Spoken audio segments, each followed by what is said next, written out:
आज हम बात करेंगे महाराज जी पुलक सागर जी से और वो हमें बताएंगे आज समाज के बारे में, कोरोना के बारे में और जो भारत और चीन के बीच में युद्ध हो रहा है उस संबंध में आप जानकारी देंगे और हमारे जितने भी दर्शक हैं सबको मार्गदर्शन देंगे। तो महाराज जी, आप पारस से पुलक सागर जी कैसे बने और आपको क्या आकर्षित किया जिस कारण आप इस ओर आए? तो मेरे जीवन में शुरू से ही मेरे मन में रहता था कि मैं कुछ अलग करूं। मुझे सामान्य जीवन नहीं जीना है ऐसा सब लोग जीते हैं। तो मेरे अंदर एक सोच थी कि मुझे कुछ अलग करके जिंदगी जीना है, पर मेरे पास दिशा नहीं थी। दिशा मुझे फिर आचार्य विद्यासागर जी महाराज मिले, उनसे मुझे दिशा मिली। दिशा तो मिली, फिर मेरे पास गति नहीं थी, मैं उसमें आगे बढ़ूं कैसे। गति के लिए मुझे आचार्य पुष्पदत्त सागर जी महाराज मिले, उनने मुझे गति प्रदान की, आगे बढ़ाई। ये सोच मेरी क्यों बनी कि कुछ अलग करने का, साधारण जीवन नहीं जीने का, क्योंकि मेरे जो पूर्वज रहे वो सब कुछ असाधारण काम करके गए हैं देश में। तो उनकी वंश और परंपरा में मेरी गृहस्थ जीवन की दादी माँ, जिनका यहीं पर देवलोक हुआ है बांसवाड़ा में, उनकी बहुत बड़ी समाधि बनी है। मेरे और भाई बहन सब सन्यास है, तो उनसे मुझे प्रेरणा मिलती रही सन्यास की। और मुझे ये लगा कि नाम तो हर क्षेत्र में कमाया जाता है, लेकिन उस नाम का कोई महत्व नहीं होता है। ऐसे क्षेत्र में चले जहाँ नाम से परहेज रखते हैं फिर भी नाम होता है। साधु संतों से कुछ ख्याति लाभ से लेना देना नहीं। तो ऐसा भी नहीं है कि मैं कोई नाम के लिए यहाँ आया हूँ। मैं इस मनुष्य जन्म में आया हूँ तो मेरे द्वारा जितना लोगों का, दूसरों का भला हो सके मेरे साथ साथ, तो मैं करूँ, इसलिए मैं संत बनने के लिए। जैन संत बनने के लिए क्या क्या परखा जाता है? जैन संत एक दुनिया के जितने भी सन्यास हैं उनसे थोड़ा हट के सन्यास है। उनकी जीवन शैली, उनकी कठोर तपश्चर्या और उनके जीवन की साधना के नए नए आयाम हैं जो हर संप्रदाय में नहीं पाए जाते। वैराग्य तो सभी संप्रदाय में होता है, लेकिन उसे जीने के तरीके अलग अलग होते हैं।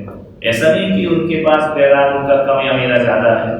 वैराग्य तो वैराग्य होता है, संन्यास तो संन्यास होता है, लेकिन हर किसी के संन्यास के पथ पे चलने के लिए थोड़ी पगडंडियाँ होती हैं। तो जैन संन्यास में सबसे बड़ी कठिन साधना जो होती है वह नग्न रहना 24 घंटे।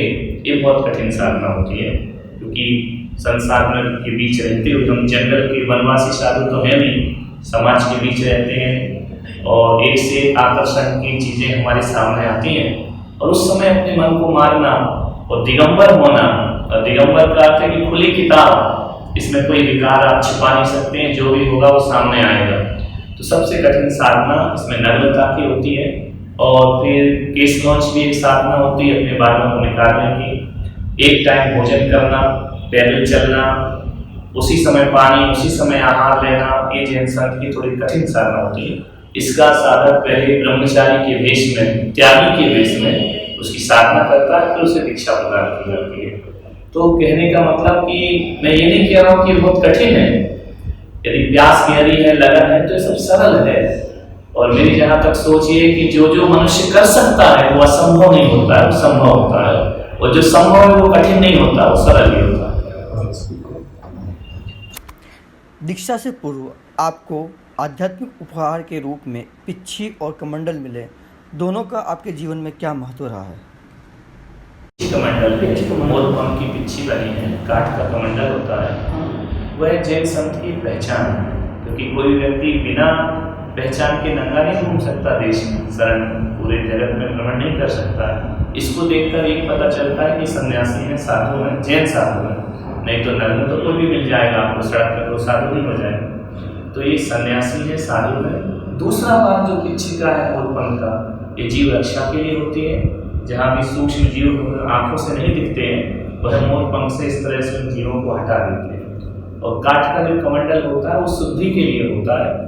मुँह धोना है और शुद्धि नित्य नियम की जो क्रिया है उस कमंडल से होती है। उसका पानी पीते नहीं है, तो लकड़ी का ही कमंडल रखते हैं, धातु का कमंडल नहीं रखते। जैन संत देश ही नहीं विदेशों में भी प्रसिद्ध है। उनकी आराधना और तप की चर्चा हर जगह होती है। तो क्या तप से ही समाज सेवा की जा सकती है? देखो, धर्म वही है जो स्व पर उपकार करे, अपना भी उपकार करे और पर का भी उपकार करे। दीपक वही है जो खुद भी प्रकाशित हो और दूसरों को भी प्रकाश दे। यदि अपना ही उद्धार करे, दूसरे का ना हो, तो वह फिर संत की क्या जरूरत है समाज के अंदर। तो तप के द्वारा मेरा भी कल्याण होता है, मुझसे भी लोग प्रेरणा लेते हैं कि एक जिंदगी ऐसी भी है जहाँ कुछ नहीं है फिर भी आनंद से जिया जाता है, और एक जिंदगी वो है जहाँ सब कुछ है फिर भी चेहरे पर आनंद नहीं होगा। महाराज जी, देखा जा रहा है कि आज एकल विहार का कई जगह पर विरोध हो रहा है, और इस संबंध में इसके पीछे आपकी क्या राय है? देखो, एकल विहार का विरोध इसलिए होता है और होना भी चाहिए, मैं भी करता हूँ, कि जब आदमी अकेला रहता है तो स्वच्छंद हो जाता है। तो स्वतंत्र हो ये तो महावीर ने छूट दी है, लेकिन स्वच्छंद हो जाने छूट नहीं दी है। फिर उसका आचरण गिरने लगता है, फिर वह उसके ऊपर कोई अंकुश नहीं रह जाता है, उसके गुरु का शासन नहीं चल पाता है, वह अकेला हो जाता है, समाज में उसे प्रतिष्ठा नहीं मिलती है, स्थान नहीं मिलता है, फिर वो एक दूसरे का भय नहीं रहता, तो उनके चरित्र में हीनता आती है।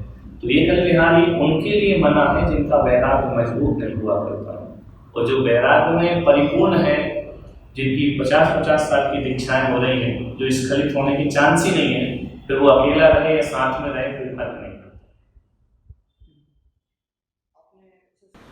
आज पूरे विश्व में कोरोना महामारी से हर व्यक्ति परेशान है।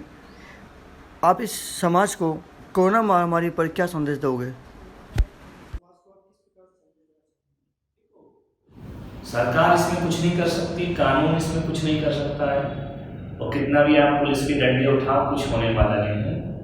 आदमी को आत्मनिर्भर बनना पड़ेगा। अपनी जिंदगी से प्यार है तो संभल के जिएगा, और अपनी जिंदगी से प्यार नहीं है तो पुलिस के डंडे खा के भी संभलने वाला नहीं है। तो जिस आदमी को अपने जीवन से प्यार है तो वह जो भी कोरोना से बचने के उपाय हैं उन्हें ईमानदारी से पालन करेगा। पहले का ऐसी स्थिति जब कोरोना शुरू में आया था तो कोरोना से डर था और लोग घरों के अंदर थे। अब डर निकल गया है लोगों का, इतना लंबा समय हो जाने के बाद आदमी को डर भय जो है वो दूर हो जाता है। अब दिक्कत है कि अब घरों के अंदर नहीं, लोग बाहर निकलना चाह रहे हैं। लोगों की भी अपनी मजबूरी है, लेकिन अपनी सुरक्षा स्वयं करें तो कोरोना से बच सकते हैं। आपका जन्म स्थल छत्तीसगढ़, वहाँ पर आप चतुर्मास कब करने वाले हो? तो हमारे चतुर्मास फिक्स नहीं होते हैं, होना तो मेरा उदयपुर था लेकिन पास बड़ा हो गया, तो कुछ भविष्य का बोल नहीं सकते हैं। वो इतना लंबा छत्तीसगढ़ तो मैं आज तक गया भी नहीं, देखा भी नहीं मैंने। तो वहाँ तो केवल मेरा जन्म हुआ है, मैं वहाँ रहा नहीं हूँ। वहाँ तो हम लोग MP के हैं, तो छत्तीसगढ़ की तरफ गया नहीं, लेकिन कभी संयोग होगा तो जाएंगे। चतुर्मास क्या होता है? चतुर्मास तो देखो, साल के 12 महीने में 4 महीने बरसात के होते हैं, बारिश के होते हैं, मौसम में नमी आ जाती है, वातावरण शुष्क हो जाता है, और जब मौसम में नमी आती है, हरियाली आती है, तो निश्चित असंख्यात सूक्ष्म जीवों का जन्म होता है। तो जैसे अभी सड़क पे गर्मी पे चलो तो एक भी मेंढक नहीं दिखेगा, एक भी केंचुआ नहीं दिखेगा, लेकिन बारिश में कितने जीव दिखते हैं, लाइट में हजारों जीव मंडराने लगते हैं। तो हमारे चलने से उन जीवों का घात ना हो जाए, इसलिए एक ही जगह सीमित हम लोग ध्यान रखते हैं, ज़्यादा लंबी यात्रा नहीं करते हैं। लेकिन जब ये वर्षा काल चला जाता है फिर ध्यान करते हैं। तो अहिंसा के लिए चतुर्मास। महाराज जी, छत्तीसगढ़ का प्रश्न पूछने का तात्पर्य यह था कि आपका जन्म वहाँ हुआ है, तो आप वहाँ कभी अपना चतुर्मास करोगे या कोई ऐसा कोई विचार है? वहाँ के आते हैं लोग चतुर्मास के लिए, हालांकि वहाँ बहुत बड़ा समाज नहीं जहाँ मेरा जन्म हुआ है। वो जिला तो अभी बना है, पहले तो गाँव ही था, तहसील था। 20-25 घर के हैं, तो वो फिर हम लोग के चतुर्मास की हिम्मत भी नहीं कर पाते हैं, वही दर्शन करके चले जाते हैं। लेकिन छत्तीसगढ़ के लोग आते हैं, रायपुर है, दुर्ग है, उस तरफ हम चले। अब बुलाने को तो पूरे देश के आते हैं, हर प्रांत के, लेकिन वो संयोग के हाथ का होता है। आज की राजनीति में जो बदलाव हो रहे हैं उस संबंध में आप क्या कहोगे? राजनीति सबसे ज़्यादा जो देश की गड़बड़ हुई है, जब तक इस देश में दलगत राजनीति होगी, विभिन्न प्रकार के दल होंगे, तो स्थायित्व राजनीति में कभी नहीं आ सकता है। फिर विधायक खरीदे जाएंगे, सांसद खरीदे जाएंगे, फिर पार्टियां बदली जाएंगी, फिर उसमें चले जाएंगे। जिस दिन इस देश में दो ही पार्टियां बचेंगी, कोई भी दो, नाम नहीं लूंगा, तो देश का विकास होगा, स्थिर सरकार हमको प्राप्त होगी। अभी तो हर किसी के ऊपर तलवार लटक रही है, बेचारा अपनी सरकार बचाए या देश बचाए, तो स्थिति बहुत खराब है। दलगत राजनीति यदि मिट जाती है तो राजनीति बहुत ज़्यादा। राजनीति के ही ऊपर एक सवाल और था कि आजकल देखा जा रहा है कि राजनीति में धर्म बहुत बीच में आ रहा है, तो इस संबंध में आप सभी धर्म को क्या कहना चाहोगे? धर्म का यदि राजनीतिकरण होता है तो अधर्म हो जाता है, तो वो धर्म नहीं रहता है। वोट बैंक के खातिर यदि धर्म का उपयोग करते हैं तो फिर वो अधर्म है, उसे धर्म नहीं माना जाता है। और बाकी राजनीति का मार्गदर्शन तो धर्म ने सदियों से किया है, लेकिन ईमानदारी से भी राजनीति धर्म से मार्गदर्शन लेती है। मार्गदर्शन देने तक की तो हमारी सीमा है, उससे ज़्यादा कि फिर मैं ही चुनाव में खड़ा हो जाऊँ, मैं ही अपनी पार्टी बना दूँ, तो फिर वहाँ धर्म की हत्या हो जाती है। अभी हम कुछ दिनों से देख रहे हैं कि भारत और चीन के बीच में सीमा विवाद चल रहा है, तो उस संबंध में आप क्या कहना चाहोगे? देखो, चीन की नीयत हमेशा जमीन हड़पने की है। उसके पास सब कुछ है, लेकिन उसकी नीयत संस्कार जो है उसको जमीन हड़पना है, कहीं ना कहीं से विस्तार करना है अपना। तो जिसकी व्यक्ति के अंदर इतनी तृष्णा बैठ जाती है तो वो तो फिर इस तरह के वातावरण निर्मित करता ही है।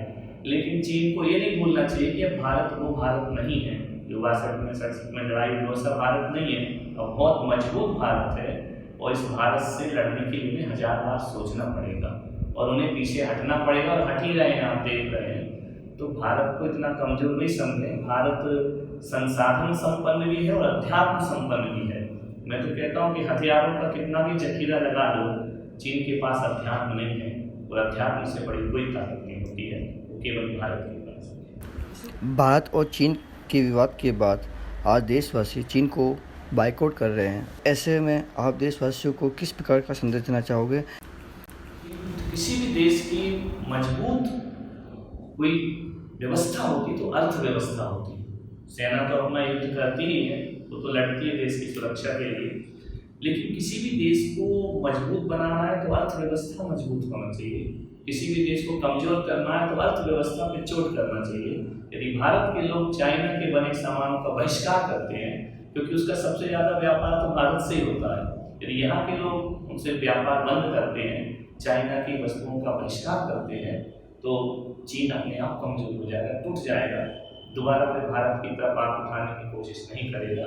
लेकिन हम भारतीय लोगों को ईमानदार होना चाहिए देश के प्रति, नहीं तो बोलते तो बहुत है भाषणबाजी, उनके पास ही चाइना का सामान होता है। तो ये सब चीज़ों का जम के विरोध होता है। तो एक अंतरंग रूप से इसे कमजोर करना है तो अर्थव्यवस्था पे छोड़।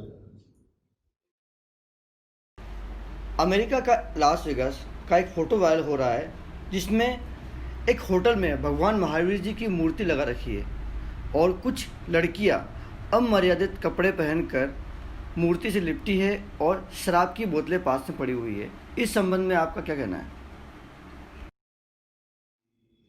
अभी मैं भी सोशल मीडिया पे देख रहा हूँ, मोबाइल पे चल रहा है बड़े जोरों से कि जैन मूर्ति, जैन तीर्थंकरों की मूर्ति किसी होटल में रखी है। जैन धर्म तो होटल में मूर्ति रखने की पहली बात इजाज़त ही नहीं देता है, क्योंकि हमारी मूर्तियाँ इस तरह की नहीं होती उन्हें कहीं भी रख दिया जाए। हालांकि वो विदेश में इसलिए उनका इतना चल गया, हमारे देश में तो कोई होटलों में हमारी मूर्तियों को रख नहीं सकता, इतनी हिम्मत नहीं किसी की। उन लोगों ने रखा है, रखने के बाद भी उस होटल का मालिक कौन है उसके बारे में मुझे मालूम नहीं है, लेकिन वहाँ कुछ युवतियाँ शराब के प्याले ली हुई हैं, मूर्ति के ऊपर बैठी हैं, अश्लील हरकतें कर रही हैं। इस पर तो जैन समाज ही नहीं, पूरे भारतीय संस्कृति पर एक उठा रहा है। हमारे त्याग, हमारे आदर्श, हमारी तपस्या पर प्रश्न चिन्ह उठ रहा है।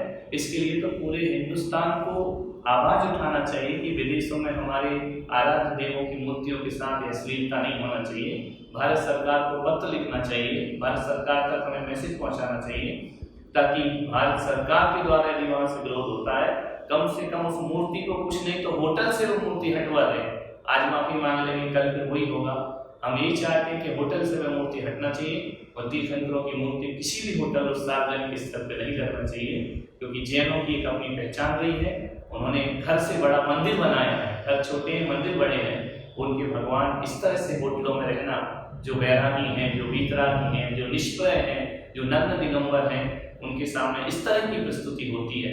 ये बात अलग है कि वो युक्तियां नादान होंगी, उनको मालूम नहीं होगा विदेशी है, लेकिन हमें तो मालूम है।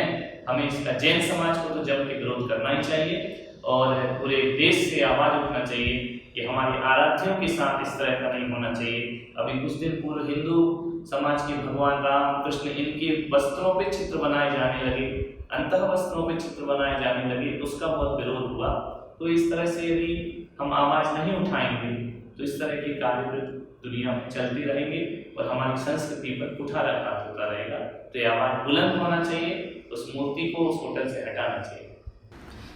समाज की किन बुराइयों को आप मिटाना चाहते हैं जिससे जैन समाज का गौरव और बढ़े? जो समाज की सबसे बड़ी बुराई यदि हमारे सामने है, नैतिक पतन बड़ी जोरों से हो रहा है। पाश्चात्य संस्कृति का अंधानुकरण हो रहा है।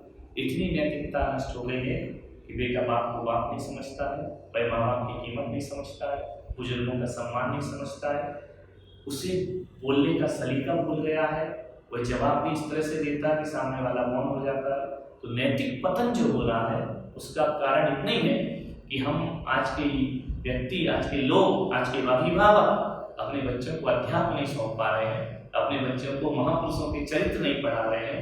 उसी का एक दुर्भाग्य है। वरना महाराणा प्रताप जैसे वीर इस धरती पर हुए, जिन्होंने जीवन के अंतिम समय तक मातृभूमि और माता पिता का जो सम्मान किया, एक वह माता पिता का जिस तरह से महाराणा प्रताप ने सम्मान किया, अपने पिता का उदय सिंह जी के प्रति जो उनका समर्पण था, जब ऐसी चीजें हमारे पाठ्य पुस्तकों से हटा दी जाएंगी तो इस तरह ही नैतिक पतन इस देश का होता रहेगा। सबसे बड़ी चिंता का विषय है नैतिक पतन को।